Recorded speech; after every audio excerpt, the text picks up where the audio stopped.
Bonjour et bienvenue sur Ecoport. Aujourd'hui, nous allons nous pencher sur la question de la place des substituts de viande. Produire durablement pour 10 milliards de personnes dans le monde à l'horizon 2050 soulève de nombreuses interrogations. La consommation mondiale de viande et de volaille devrait être multipliée par 2 au vu de l'élévation du niveau de vie.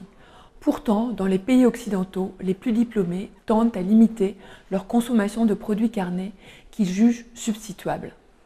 Selon une enquête Ipsos pour FranceAgriMer, 32% des Français sont flexitariens et moins de 5% végétariens, pescétariens ou véganes en 2020. Leurs motivations sont diverses, de l'impact sur la santé humaine à l'environnement et à la condition animale.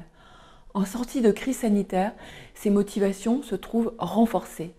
Dans le même temps, le contexte de sensibilisation à une alimentation plus durable au travers des politiques publiques contribue à la végétalisation de l'alimentation. Alors que les protéines animales pèsent en 2020 entre 60 et 70% des apports protéiques des Français contre seulement 30% à l'échelle mondiale en moyenne, les recommandations du Programme national nutrition santé 4 encouragent un rééquilibrage de la consommation à part égale entre protéines végétales et animales. Le marché des protéines végétales s'exprime au travers de plusieurs catégories.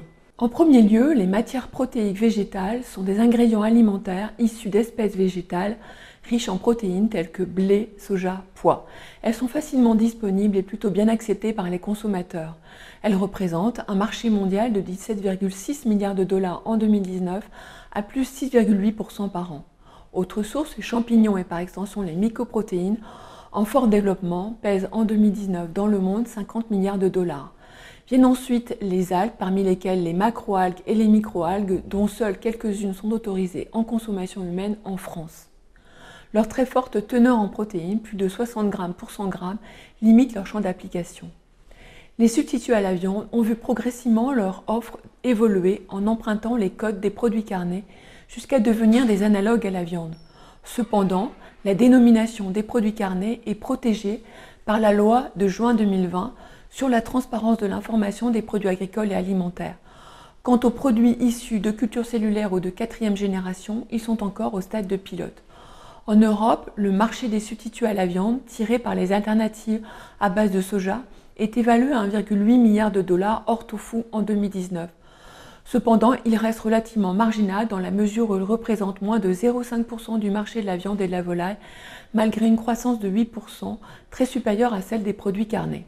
En France, en consommation à domicile, sur les 400 millions d'euros de substituts végétaux en croissance de 11% en 2019 par rapport à 2018, les alternatives à la viande ne représenteraient que 90 millions d'euros au travers du traiteur végétal et quelques centaines de tonnes en cru, en substitut de haché de bœuf et de saucisses de porc.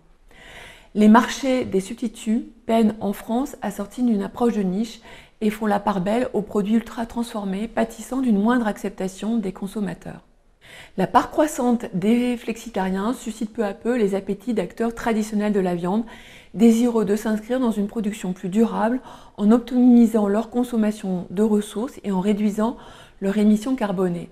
Ainsi, des acteurs mondiaux comme Danish Crown, Tyson Food ont pris récemment des positions sur le segment des hybrides protéiques alliant végétal et animal en tant que réponse adaptée aux consommateurs amateurs de viande, soucieux de santé, d'environnement et désireux de ne pas faire de compromis sur la sensorialité de la viande. En France, les protéines carnées bénéficient encore d'un ancrage fort sur le plan culturel et social. Leurs spécificités nutritionnelles les rendent par ailleurs incontournables. L'évolution vers un rééquilibrage protéique est souhaitée par les pouvoirs publics. Ce contexte global met les produits carnés face à de nouveaux défis, ouvrant la voie vers une évolution de l'offre propice à la défense du marché domestique. Merci et à bientôt sur Ecoport.